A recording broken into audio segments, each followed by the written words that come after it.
Hi, I'm Joan Newcomb, and today's Mystic Minute is, if we create this reality as consciousness, why is there bad stuff? You're just looking at the news today, and there's bad stuff. Lots of bad stuff going on. There's fires, there's terrorism, there's famine, there's people having really painful and uncomfortable experiences. And if we're consciousness, and if this is created from love, then why is there so many things that are not lovable? Well, here's the thing. Consciousness is an immense feeling of love. You are consciousness. You are an immense feeling of love. And that is you as essence. And as consciousness, you are creating this reality down to the smallest detail. It is a fun pastime. It's as fun as gardening, as cooking, as maintaining a fish tank, as maintaining a home, as pick something creative. That's consciousness in action. And here's the challenging thing to understand is that this world is one of opposites. It is one of dichotomies. It is diametrically different than the essence that consciousness is. So it has form, it has limitation, it has bad stuff. Now, you could read a book that was all wonderful good news, but you might find it kind of boring when you're halfway through. And people don't pay to go see movies that are all peacefulness and love. And The Sound of Music had bad guys in it. Every Disney film has bad guys in it and bad things happening, and Bambi lost its mother. That's the storylines that run through this creation. And as consciousness, there's an immense neutrality about this. I wrote something a couple weeks ago where I was talking about the ocean. If you think about the ocean, there's actually an immense neutrality to the ocean. The ocean doesn't have a personality. You can ascribe, Poseidon or something to it. But the ocean is this immense neutrality. And if you're on a boat in the ocean, you could be fishing and drawing in tremendous sustenance. You could be sailing through a storm. You could be facing a rogue wave. There's all sorts of experiences when you're on the ocean. But you're not taking it personally. The ocean's not out to get you. You just know that if you're in the middle of the ocean and you fall off your boat, you better have a way to get back on it pretty quickly. But it's part of the storyline. It's part of what's happening in your journey on that boat. And the ocean giveth, the ocean taketh away. So there's an immense neutrality to the creation of this storyline.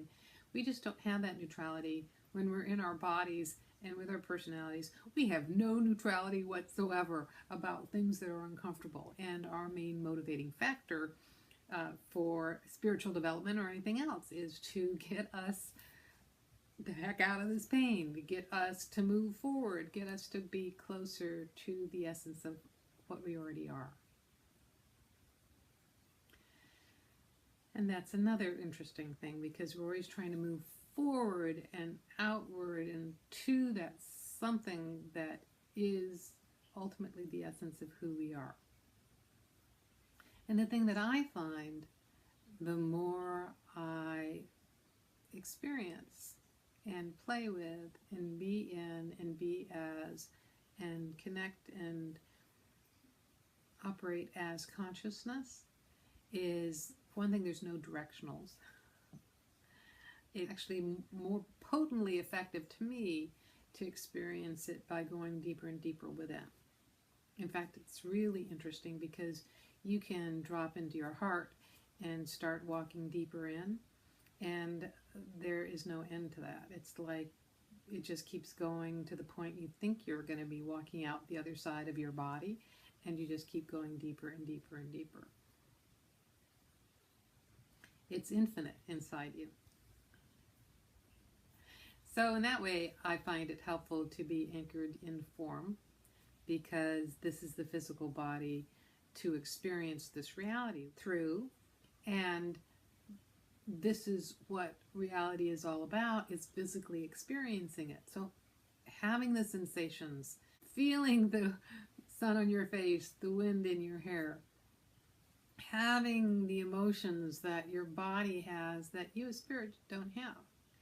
Spirit, you're joyful. Spirit, you're love, expansive.